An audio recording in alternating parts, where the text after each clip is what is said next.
আসসালামু আলাইকুম সকলকে। তো আজকে আমরা সন্নিকর্ষ পদ্ধতির যে সময় নিরপেক্ষ বা স্থির পদ্ধতির মধ্যে সময় নিরপেক্ষ বিচলন তথ্য রয়েছে, তো গত লেকচারে আমরা সময় নিরপেক্ষ বিচলন তথ্যের যে সমীকরণগুলো ছিল সেই সমীকরণগুলো নির্ণয় করেছিলাম। তো এখানে আমরা আবার একটু দেখি যে সন্নিকর্ষ পদ্ধতি বা অ্যাপ্রক্সিমেশন মেথড তো একটা কোনো মেথড না, অনেকগুলো মেথডকে একত্রে আমরা সন্নিকর্ষ পদ্ধতি বা অ্যাপ্রক্সিমেশন মেথড বলে থাকি। অ্যাপ্রক্সিমেশন মেথড দুই ধরনের হয়, একটা হচ্ছে সময় নিরপেক্ষ বা স্থির পদ্ধতি, আর একটা হচ্ছে সময় নির্ভর পদ্ধতি বা টাইম ডিপেন্ডেন্ট মেথড। তো সময় নিরপেক্ষ বা স্থির পদ্ধতির মধ্যে আরও 3 ধরনের পদ্ধতি রয়েছে। তো একটা হচ্ছে সময় নিরপেক্ষ বিচলন তথ্য, টাইম ইন্ডিপেন্ডেন্ট পারটারবেশন থিওরি, ডব্লিউকেবি পদ্ধতি এবং পরিবর্তনমূলক পদ্ধতি বা ভেরিয়েশনাল মেথড। আবার সময় নির্ভর পদ্ধতির ক্ষেত্রে রয়েছে হচ্ছে সময় নির্ভর বিচলন তথ্য বা টাইম ডিপেন্ডেন্ট পারটারবেশন থিওরি। তো আমরা মূলত যে সমাধানটা করছিলাম সেখানে আমরা সময় নিরপেক্ষ বিচলন তথ্য সম্পর্কে গত লেকচারে জেনেছি। তো সময় নিরপেক্ষ বিচলন তথ্যের মধ্যে 2 ধরনের অবস্থা রয়েছে, একটা হচ্ছে অচ্যুত অবস্থার বিচলন তথ্য আর একটা রয়েছে হচ্ছে চ্যুত অবস্থার বিচলন তথ্য। তো নন ডিজেনারেট পারটারবেশনের ক্ষেত্রে আমরা মূলত যে সমীকরণগুলো ছিল সেগুলো বের করেছিলাম। তো এখন আমরা অচ্যুত অবস্থা মূলতটা কি সেটা একটু জানবো। তো সেটা জানার পরে তারপর যতটুকু শেষ করছিলাম সেখানের পর থেকে শুরু করব। তো এখানে আমরা খেয়াল করলে দেখব যে চ্যুতি বা ডিজেনারেসি কী এবং অচ্যুতি বা নন ডিজেনারেসি কী সেটার সংজ্ঞা দেওয়া আছে। তো এখানে খেয়াল করলে দেখব যে কোনো সিস্টেমের একই শক্তি সম্পন্ন কয়েকটি স্বাধীন কোয়ান্টাম অবস্থা থাকলে তাকে চ্যুতি বা ডিজেনারেসি অবস্থা বলে, এবং অচ্যুতিকে কোনো সিস্টেমের একই শক্তি সম্পন্ন কেবলমাত্র একটি স্বাধীন কোয়ান্টাম অবস্থা থাকলে তাকে অচ্যুতি বা নন ডিজেনারেসি বলে। তো এখানে আমরা খুব সহজভাবে 2 লাইনে বুঝিয়ে দিব যে চ্যুতি এবং অচ্যুতিটা মূলত কী। তো প্রথমে আমরা চ্যুতিটা দেখি, চ্যুতি বা ডিজেনারেসি অবস্থা কী।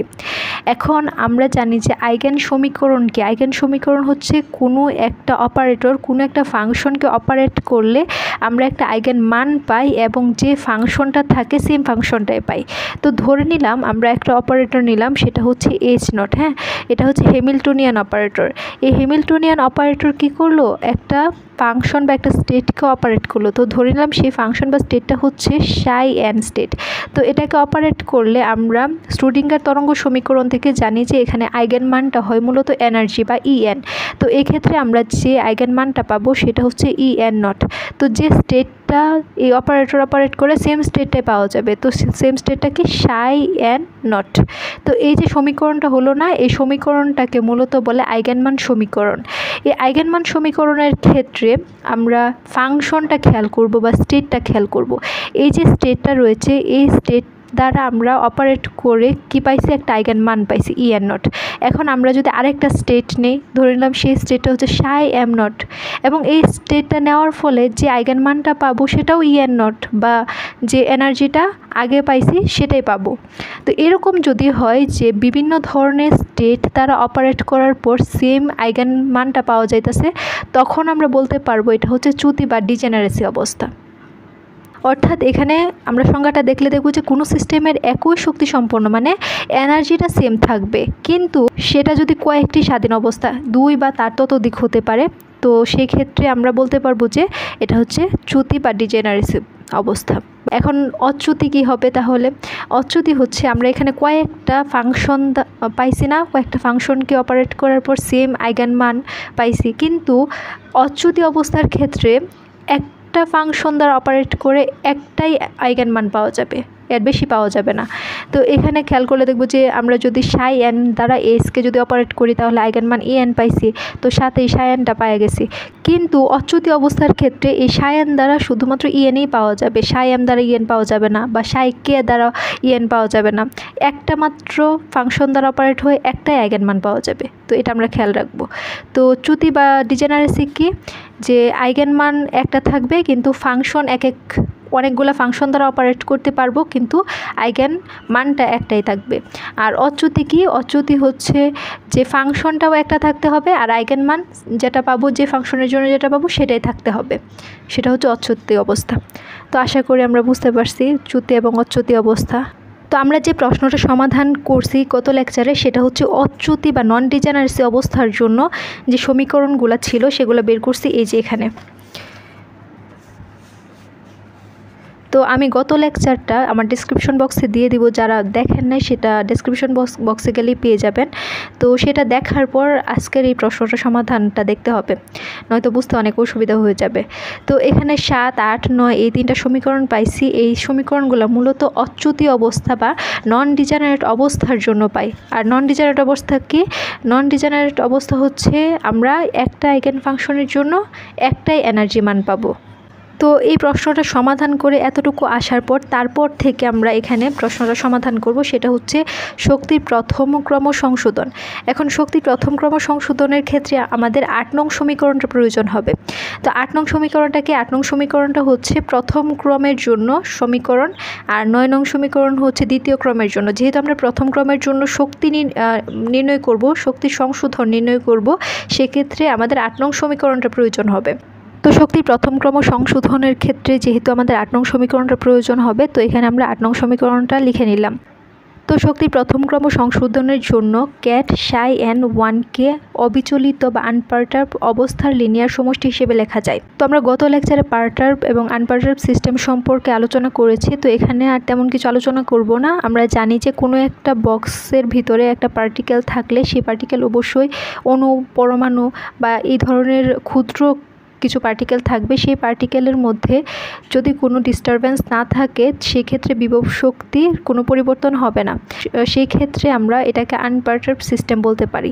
আর পারটার্ব সিস্টেম হচ্ছে এই যে বক্সটা আছে, এই বক্সটার মধ্যে সামান্যতম যদি একটু ডিস্টারবেন্স থাকে, তো এটা তো সবটা ফ্ল্যাট, এই যে ফ্ল্যাট সুন্দর একটা বক্স, কিন্তু এই যে এমন একটা বক্স নেব যেটার মধ্যে সামান্য ডিস্টারবেন্স থাকে। তো ধরে নিলাম বক্সটা এখানে একটু সমস্যা আছে, তো সেই ক্ষেত্রে আমরা দেখব যে এখানে পটেনশিয়াল এনার্জির পরিবর্তন হবে বা ফাংশনের পরিবর্তন হবে। তো সেই ক্ষেত্রে এই সিস্টেমটাকে বলা হবে হচ্ছে পারটার্ব সিস্টেম। এটা হচ্ছে অবিচলিত আর এটা হচ্ছে বিচলিত। তো এখন এই যে আনপারটার্ব সিস্টেমের ক্ষেত্রে হ্যামিল্টনিয়ান অপারেটরকে আমরা ধরে নিয়েছিলাম হচ্ছে H0, আর পারটার্ব সিস্টেমের ক্ষেত্রে হ্যামিল্টনিয়ান অপারেটরকে ধরছি হচ্ছে H। আর আনপারটার্ব সিস্টেমের ক্ষেত্রে যে ফাংশনটা আছে সেই ফাংশনটা হচ্ছে ক্যাট সাই এন নট, আর পারটার্ব সিস্টেমের ক্ষেত্রে যে ফাংশনটা সেটা হচ্ছে সাই এন। তো এখানে আমরা কি লিখছি যে অবিচলিত অবস্থা লিনিয়ার সমষ্টি। তো অবিচলিত অবস্থা কি? অবিচলিত অবস্থা তো এটা আনপারটার্ব সিস্টেম। তো এখানে আমরা খেয়াল করলে দেখব যে সাই এন 1কে অবিচলিত অবস্থা লিনিয়ার সমষ্টি। তো অবিচলিত অবস্থা ধরে নিলাম যে সে অবিচলিত অবস্থা হচ্ছে ক্যাট সাই এম নট। তো এখানে সাই এন নট হতে পারে, সাই এম নট হতে পারে, সাই কে নট হতে পারে। তো এই এম এন এর মান কত হবে? 1, 2, 3 এভাবে যাবে। এই যে 1, 2, 3 dot dot M dot dot N এভাবে সামনের দিকে আগাবে। তো এই ক্ষেত্রে আমরা যে সমষ্টিটা ধরবো, সেক্ষেত্রে আমরা ধরবো যে সাই এম নট। এটা কিসের ফাংশন? অবিচলিত বা আনপারটার্ব সিস্টেমের ক্ষেত্রে। তো এটা লিখলাম। এখন আমরা যেহেতু লিনিয়ার সমষ্টি লিখবো, এর জন্য একটা বিস্তৃতি সহগ লাগবে। যেহেতু আমরা লিনিয়ার সমষ্টি হিসেবে লিখবো, তো সেক্ষেত্রে বিস্তৃতি সহগটা কী লিখতে পারি? আমরা ধরে নিব যে সেই বিস্তৃতি সহগটা হচ্ছে এন এম 1। এটা হচ্ছে বিস্তৃতি সহগ। এটা একটা নাম্বার বা একটা মান বের হবে যখন সেখানে আমরা বসাবো। এক্ষেত্রে সমষ্টি কি? সামেশন। তো এটা কার মানটা লিখবো? এই যে সাই এন 1, ক্যাট সাই এন 1কে লিখবো আমরা যে আনপারটার্ব সিস্টেমের জন্য অবস্থার জন্য লিনিয়ার সমষ্টি। তো এটা কি? ক্যাট সাই এন 1 মান। তো এই অংশটুকু যদি আমি আবার একটু রিপিট করি, তাহলে আমি কি বলতে পারি? এই যে ক্যাট সাই এন 1 এটা হচ্ছে প্রথম ক্রমের জন্য আইগেন স্টেট। তো এই স্টেটটাকে আমরা কিভাবে ডিনোট করতে পারি? এটা হচ্ছে অবিচলিত বা আনপার্ট অবস্থার লিনিয়ার সমষ্টি রূপে আমরা লিখতে পারি। তো আনপার্ট সিস্টেমকে আমরা নট দ্বারা প্রকাশ করি। এখন আমরা এমন একটা স্টেট নিব, যেহেতু এখানে সাই এন আছে, অন্য আরেকটা মান নিব। তো আমরা আমাদের সুবিধার জন্য সাই এম নিলাম, এম পর্যন্ত। তো সাই এম নট, তো ক্যাট সাই এম নট এখানে নিলাম। এখানে অন্য মানও নিতে পারি, সাই এল নিতে পারি, সাই কে নিতে পারি, এটা আমাদের ইচ্ছা মতো। আর এই যে স্টেটটা আছে, এই স্টেটের সাথে একটা বিস্তৃতি সহগ যুক্ত হবে, সেটা হচ্ছে একটা নাম্বার আমরা পাবো, সেটা হচ্ছে এন এবং এম এর উপর নির্ভরশীল থাকবে। তো এন এম যেটা হচ্ছে 1, এই যে মানটা, এই মানটা আমরা নির্ণয় করব পরবর্তীতে।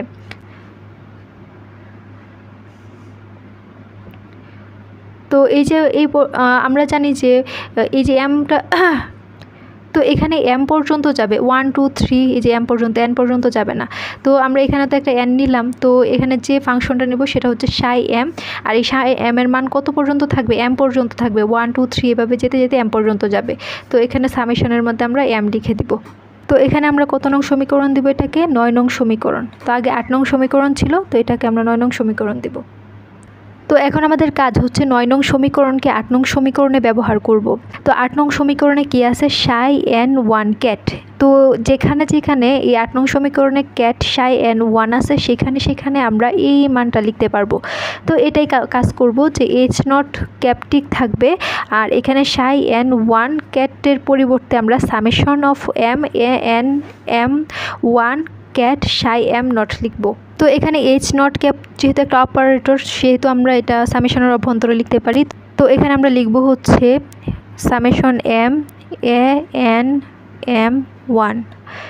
তো এই যে এই মানটা কিন্তু একটা নাম্বার আসবে, তো সেক্ষেত্রে এটা আমরা ইচ্ছা করলে সামেশনের বাইরেও রাখতে পারবো, সামেশনের ভিতরেও রাখতে পারবো, এটার কোনো সমস্যা না। কিন্তু এই যে সাই এন 1 এই যে এটা হচ্ছে একটা ফাংশনটাকে অবশ্যই সামেশনের ভিতরে রাখতে হবে, আর এটা হচ্ছে একটা অপারেটর। তো এখানে আমরা অপারেটরটা লিখবো এইচ নট ক্যাপ, আর আছে কি সাই এন 1-এর পরিবর্তে তো আমরা এই মানটা লিখতেছি। তো এই মানের জন্য আমরা এই অংশটুকু এখানে লিখছি না, আর এই এইচ নট ক্যাট এখানে লিখলাম, আর এই যে এই অংশটুকু বাকি আছে, তো সাই এম নট। তো এটা আমরা বসায় দিলাম এই সাই এন 1-এর পরিবর্তে, তারপর হচ্ছে প্লাস, এই যে প্লাস। আর এখানে কি সাই এন 1 আছে? নাই, তার মানে এটা ঠিক থাকবে, এটার কোনো পরিবর্তন হবে না। H cap prime ket psi N naught is equal two, আবার এখানে দেখা যায় যে ই এন নট, এটা কিন্তু একটা আইগেন মান। তো আইগেন মান সবসময় একটা নাম্বার আসবে, এটা একটা কনস্ট্যান্ট মান থাকবে। তো এই আইগেন মানটাকে আমরা সামেশনের ভিতরে রাখতে পারি, আবার সামেশনের বাইরেও রাখতে পারি। তো এখানে যেহেতু সাই এন 1 আছে ক্যাট, তো এটাকে আমরা কি লিখতে পারি? এই মানটা লিখতে পারি। তো summation M A N M 1, আর এই যে ই এন নট সামেশনের ভিতরেও রাখতে পারি, কোনো সমস্যা নাই, ই এন নট। আর বাকি আছে কি? এই যে এই মানটা cat psi M not.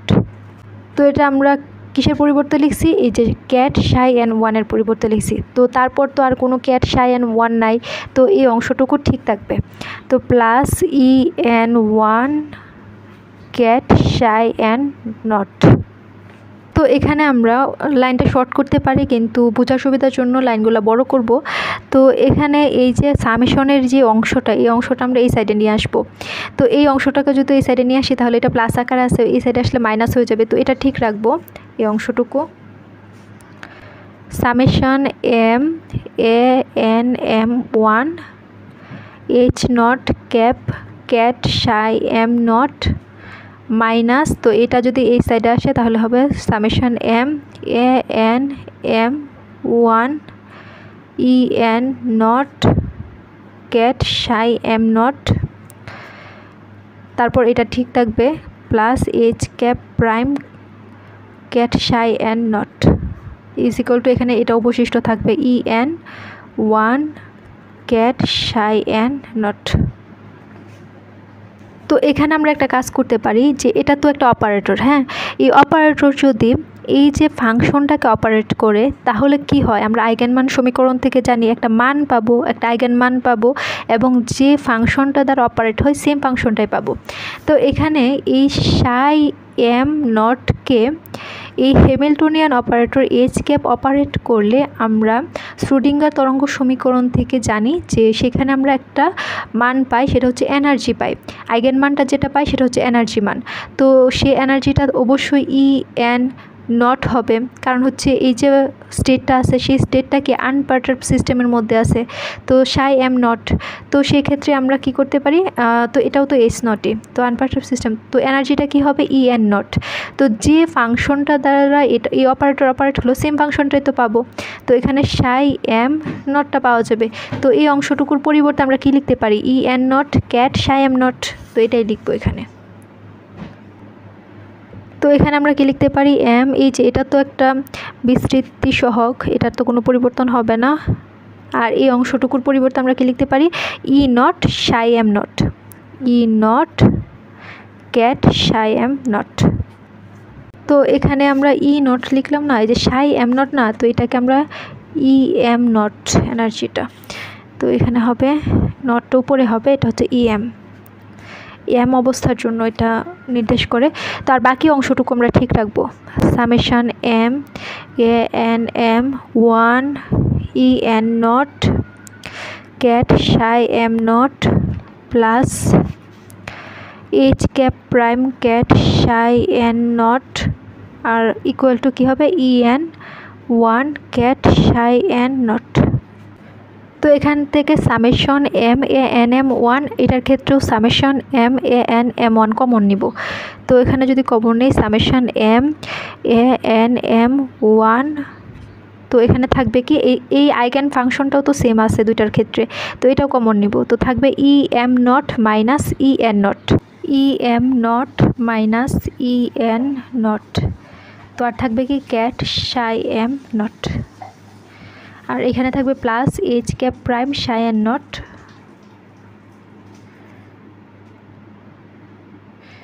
Equal to E N 1 ket psi N naught. তো এটাকে আমরা 10 নং সমীকরণ দিব। তো এখন আমাদের কাজ হচ্ছে 10 নং সমীকরণের বাম সাইড থেকে ব্রা সাই ক্যানট গুণন করা। তো আমরা এই যে উভয় পক্ষে ডান সাইড এবং বাম সাইডে বাম সাইড দিক থেকে শুরু করে সাই ক্যানট গুণ করব। তো এখানে আমরা লিখে নিলাম যে 10 নং সমীকরণের বাম দিক থেকে ব্রা সাই ক্যানট, ব্রা কিন্তু এই যে প্রথমে এই চিহ্নটা দিতে হয় তারপর এটা, আর ক্যাটের বেলায় হচ্ছে প্রথমে এই যে টানটা দিতে হয় তারপর এটা মনে রাখবো।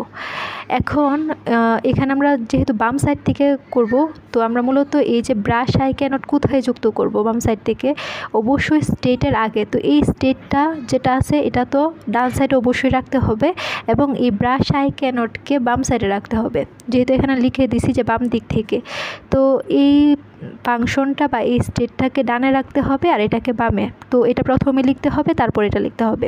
আরেকটা ব্যাপার বলি, এখানে E M minus C N এগুলো হচ্ছে আইগেন মান, এগুলো একটা নাম্বার প্রদান করে, আবার এ এন এম এটাও একটা মান। তো এটার আগে বা পরে লেখা এটা কোনো ব্যাপার না, কিন্তু আমাদেরকে মাথায় রাখতে হবে যে এই যে ক্যাট সাই এম নট এই স্টেটটার আগে অবশ্যই এই সাই ক্যানটটাকে রাখতে হবে। তো এখানে আমরা কি লিখতে পারি, summation M A N M এটা তো ঠিক থাকবে, এগুলো তো একটা number, E M naught minus E N naught.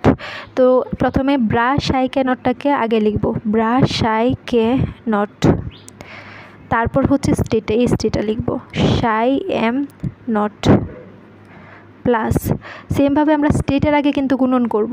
তো এই যে স্টেটটা আছে এটাকে প্রথমে লিখবো না এই ব্রা সাই ক্যানটটাকে প্রথমে লিখবো, অবশ্যই বাম সাইডে যেহেতু রাখবো তো এটাকে প্রথমে লিখতে হবে। এইচ ক্যাপ প্রাইম এটা লিখলাম, এখন হচ্ছে আমরা এই যে এটা লিখব ব্রা সাই কে নট, তারপর হচ্ছে ক্যাট সাই এন নট। যেহেতু এখানে এই সমান টানটা রয়েছে তো আমরা একত্রে এভাবে লিখতে পারি, তো এটাকে ব্রা বলবো আর এই যে এটাকে ক্যাট বলবো, তার আলাদা আলাদাভাবে লেখার দরকার নেই। তো এখানে থাকবে হচ্ছে ই এন ওয়ান হচ্ছে আইগেন মান বা একটা নাম্বার প্রদান করবে, তো এটা কোনো জরুরি ব্যাপার না, জরুরি ব্যাপার হচ্ছে স্টেটটা। তো এই ব্রা সাই ক্যানটটাকে কোথায় রাখবো, এই স্টেটের আগে রাখবো। তো এখানে লিখবো ব্রা সাই কে নট, তারপরে কাকে লিখবো ক্যাট সাই এন নট। তো এখানে আমরা দুইটা টান দিছি না, তো দুইটা টান দেওয়ার দরকার নেই, একটা দিলেই হবে, এটা না দিলেও হবে। তো পরবর্তী সমাধানটা করার জন্য আমাদের কিছু ইনফরমেশন সম্পর্কে জানতে হবে। তো আমরা জানি যে কোনো একটা স্টেট, তো ধরে নিলাম সেই স্টেটটা হচ্ছে সাই, আর আরেকটা স্টেট নিব বা আরেকটা অপেক্ষক নিব, সেটা হচ্ছে সেম অপেক্ষক, এই সাইটাকে নিব। এই দুইটা সাইকে যদি আমরা ইনার প্রোডাক্ট করি তখন আমরা প্রথমে ব্রা লিখব তারপর ক্যাট লিখব, এটাকে বলা হয় ইনার প্রোডাক্ট। তো সেম দুইটা ফাংশনকে যখন আমরা ইনার প্রোডাক্ট করি তখন আমরা যে আনসারটা পাই সেটা হচ্ছে 1। আবার যদি দুইটা ভিন্ন ফাংশনকে ইনার প্রোডাক্ট করি, তো ধরে নিলাম একটা ফাংশন হচ্ছে সাই আর একটা ফাংশন হচ্ছে ফাই, এবং একটাকে ব্রাতে রাখবো আর একটা হচ্ছে ক্যাটেতে রাখবো। তো তখন আমরা যে মানটা পাবো, এই যে এই ফাংশনটাকে ব্রার মধ্যে রাখলাম আর এই ফাংশনটাকে ক্যাটের মধ্যে রাখলাম, তখন যে মানটা পাবো সেটা হচ্ছে 0, অর্থাৎ সেম দুইটা ফাংশনের ক্ষেত্রে তাদের ইনার প্রোডাক্ট হয় 1 এবং ভিন্ন দুইটা ফাংশনের মধ্যে যদি তাদের ইনার প্রোডাক্ট করি তখন মান পাওয়া যায় হচ্ছে 0। তো এই দুটো ব্যাপার খেয়াল রাখবো। তো এখন আমরা এই সমীকরণটা খেয়াল করি। এই সমীকরণের মধ্যে যে ইনার প্রোডাক্টটা আছে, তো এই যে এই অংশটুকুর ক্ষেত্রে কোথায় ইনার প্রোডাক্ট আছে, এই যে এখানে। এখন এই যে এম আছে না, এই এম থাকার কারণে সাই এম আলাদা একটা ফাংশন, আবার এখানে সাই কে আলাদা একটা ফাংশন, দুইটা আলাদা আলাদা ফাংশনের ক্ষেত্রে তাদের ইনার প্রোডাক্ট কি হয়ে যায়, 0 হয়ে যায়। এখন এই যে সামেশন থাকার কারণে এখানে আমরা কি করতে পারি, এই এম এর পরিবর্তে একবার 1 দিতে পারি, 2 দিতে পারি, 3 দিতে পারি, 4 দিতে পারি, এভাবে 1 2 3 4 এভাবে যাবে। এন দিতে পারি, এম দিতে পারি, কে দিতে পারি আমার ইচ্ছা মতো। হ্যাঁ, তো অন্য মানও দিতে পারি। তো যখন আমরা 1 দিব তখন এখানে সাই 1 আর এখানে সাই কে, তো দুইটা ভিন্ন ফাংশন 0 হয়ে যাবে। যখন 2 দিব তখন সাই কে এবং সাই 2 এটাও তো ভিন্ন ফাংশন, তো 0 হয়ে যাবে। এভাবে যদি এখানে এন দেই, এখানে কে দেই, তখনও ভিন্ন ফাংশন। কিন্তু কেবলমাত্র এই এম এর পরিবর্তে যখন আমরা কি লিখব, এম এর পরিবর্তে কে লিখব, তখন এটাও সাই কে নট হবে, এটাও সাই কে নট হবে। তখন এটা সেম ফাংশন হয়ে যাবে। আর দুইটা সেম ফাংশনের ক্ষেত্রে যে ইনার প্রোডাক্ট সেটা তো 1। আর যখন আমরা এই দুইটা সেম ফাংশন রাখবো তখন এই অংশটুকুর মান হয়ে যাবে 1, আর এটা আমরা অবশিষ্ট রাখতে পারবো। তো আমরা কি বললাম যে বাকি সকল ক্ষেত্রে এই যে সামেশন এম লিখলাম, এই সকল ক্ষেত্রে এটা 0 মান দেয়, এবং কেবলমাত্র যখন আমরা এই এম এর পরিবর্তে শুধু কে লিখব তখনই কি হবে, এটা 1 হবে আর এই মানটা থাকবে। তো আমরা এখানে কি লিখতে পারি, এ এন, তো এম এর পরিবর্তে কি লিখতে পারি, কেবলমাত্র কে। তাহলে আমরা এখানে কি পাবো, এই এম এর পরিবর্তে কি লিখতে পারি, কে। তো যখনই কে দিব তখনই তো এরিনার প্রোডাক্ট কী হয়ে যাবে, 1 হয়ে যাবে। তো এখানে ইনটু 1 আর দেওয়ার দরকার নাই, যেহেতু এটা একটা অপারেটর। আমরা তো বলছিলাম যে সাই ক্যানটকে বাম সাইডে রাখার জন্য, তো এটা আমরা সরাসরি এখানে রাখতে পারবো না, এইচ ক্যাপ প্রাইমের আগে লিখতে হবে। তাহলে এখানে কি হবে, সাই কে নট, ব্রা সাই কে নটটাকে আমরা বাম সাইডে রাখবো, তো এই অপারেটরের বাম সাইডে রাখতে হবে। এটা আমি একটু ভুল করে ফেলছি। তো এখানে আমরা কি লিখতে পারবো যে ব্রাশ সাই কে নট, আর এই এইচ কে প্রাইম, তারপর থাকবে এইচ কে প্রাইম, আর তারপর হচ্ছে ক্যাট সাই অ্যান্ড নট। তো এখানে আমরা অপারেটর এবং ফাংশন এই দুইটা মান যেখানে থাকবে সেটার বাম সাইডে এই ব্রাশ সাই কে নটটা লিখব। তো তারপর হচ্ছে আমরা লিখতে পারি A N K 1 E K naught minus E N naught plus H prime K N equal to E N 1 delta K N. এখানে H K N prime is equal to, আমরা এখানে এইচ প্রাইম কে এন কার পরিবর্তে লিখছি, এই যে এই অংশটুকুর পরিবর্তে লিখছি না, এই জন্য আমরা এইচ কে এন প্রাইমটার পরিবর্তে আমরা এটা লিখে দিব যে brush Sai K naught H K prime Sai N not. এই ডেল্টা কে এন কার পরিবর্তে লিখছি, এই যে এই অংশটুকুর পরিবর্তে delta K N is equal two, sorry এখানে আমরা লিখতে পারি delta K N is equal two brush Sai K not Sai N naught. তো এখানে এগুলো হচ্ছে ম্যাট্রিক্স উপাদান।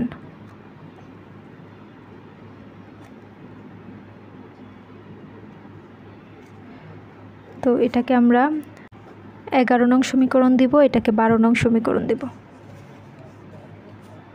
তো এখানে খেয়াল রাখবো এই যে এইভাবে যদি থাকে, প্রথমে হচ্ছে ব্রা কোনো একটা ফাংশনের ভিতরে, তারপর হচ্ছে ক্যাট অংশ থাকে এবং তার মাঝখানে যদি কোনো অপারেটর থাকে, এটা দ্বারা নির্দেশ করে হচ্ছে যে অপারেটরটা আছে সেই অপারেটরের অ্যাভারেজ ভ্যালু।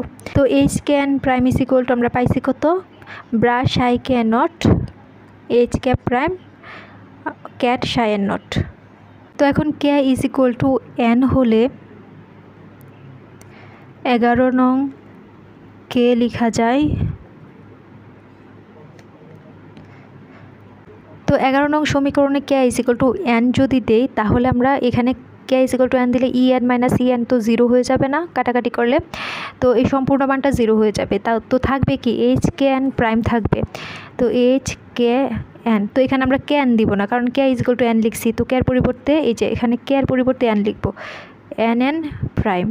এখন এখানে যদি ডেল্টা এন এন দেই তো কি হবে, এই যে ডেল্টা কে এন বা ডেল্টা এন এন, তো এই কে এর পরিবর্তে এন চলে আসবে, তো সাই N not Sai N naught. তো আমরা জানি যে কোনো একটা ফাংশনের যে ইনার প্রোডাক্ট যদি সেম সেম ফাংশন হয় তখন তার মান কি হয়, 1 হয়ে যায়। তো সেই ক্ষেত্রে আমরা যখন এখানে ডেল্টা কে এর পরিবর্তে এন দিব তখন যে তাদের ইনার প্রোডাক্টটা কি হবে, 1 হয়ে যাবে। তো এটা 1 হয়ে গেলে থাকবে কি ই এন 1। তো আমরা আলটিমেটলি ই এন 1 এর মান কত পাইছি, ই N 1 is equal two H prime N N. তো এই এইচ প্রাইম এন এনকে আবার লিখতে পারি এই যে এখানে এইচ প্রাইম এন এন মানে কে এর পরিবর্তে এন, তখন এই যে এই ফর্মে লিখতে পারি না, তো এই কে এর পরিবর্তে এন এইচ ক্যাপ প্রাইম সাই এন নট। তো আমরা চাইলে এই ফর্মেও রাখতে পারি, এই ফর্মেও রাখতে পারি। এটা মূলত কি বোঝায়, এই যে ই এন ওয়ান হচ্ছে প্রথম ক্রমের সংশোধন মান, আর এই প্রথম ক্রমের সংশোধন মানের আনসারটা কত পাইছি, যে আমাদের হ্যামিল্টনিয়ান অপারেটরটা আছে না, সেই অপারেটরের যে অ্যাভারেজ ভ্যালু, এটা হচ্ছে তার অ্যাভারেজ ভ্যালু। তো আমরা অ্যাভারেজ ভ্যালুটাই মূলত ই এন 1 দ্বারা নির্দেশ করে। তো এখানে আমরা কি লিখতে পারি, এটাই হলো শক্তির প্রথম ক্রম সংশোধন অথবা অবিচলিত অবস্থার সাপেক্ষে এইচ কে প্রাইমের প্রত্যাশিত মান। এই যে এইচ কে প্রাইমের প্রত্যাশিত মানটা এটাই। তো এখন আমরা প্রথম ক্রমের আইগেন ক্যাট নির্ণয় করব। তো প্রথম ক্রমের আইগেন ক্যাট নির্ণয় করার ক্ষেত্রে আমরা যা বের করছিলাম, এখানে আমরা কি ধরে নিয়েছিলাম, K is equal to N হলে। এখন আমরা লিখবো যে K naught is equal to N হলে কি হবে। তো সেইখান থেকে আমরা আইগেন ক্যাটটা বের করে নিতে পারবো। আইগেন ক্যাট মানে হচ্ছে সাই এন 1 এর মানটা, এখানে আমরা ই এন 1 এর মান বের করছি, মানে এটা হচ্ছে প্রথম ক্রমের আইগেন এনার্জি বা শক্তির মানটা বের করলাম। এখন আমরা প্রথম ক্রমের আইগেন ক্যাট অর্থাৎ সাই এন 1 এটার মানটা বের করব। হ্যাঁ, তো এটার মান বের করার জন্য আমরা লিখতে পারি যে K naught is equal to N হলে কি ঘটবে। 11 নং কে লেখা যায়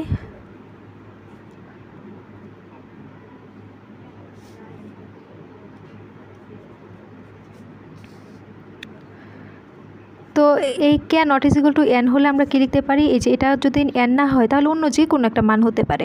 আমরা ধরে নিলাম সে মানটা হচ্ছে এম, মানে এন ছাড়া বাকি যে কোনো মান ধরতে পারবো। তো আমরা কে এর পরিবর্তে এম ধরে নিলাম। তো এখানে আমরা লিখবো যে K A N M 1 is equal to, তো এখানে কি হবে ই কে এর পরিবর্তে এম, তো ই M naught minus E N naught plus এখানে কি হবে এইচ প্রাইম এম এন, মানে কে এর পরিবর্তে এম ধরছি। তো এখানে কি হবে E N 1 delta M N, ঠিক আছে না। তো এখানে আমরা দেখব যে ডেল্টা এম এন এর মানটা কত আসে। এই যে ই কে এর পরিবর্তে যখন আমরা এম লিখবো ডেল্টা এম এন, তখন এখানে কি কে এর পরিবর্তে এম চলে আসবে। তো সাই M not ket psi N not, যখনই এই ইনার প্রোডাক্টের ফাংশনটা ভিন্ন হবে, যখন এখানে এম দিব সাই এম একটা ফাংশন, সাই এন অন্য আরেকটা ফাংশন, তো ভিন্ন দুইটা ফাংশনের ক্ষেত্রে তাদের ইনার প্রোডাক্ট কত হয়, 0 হয়ে যায়।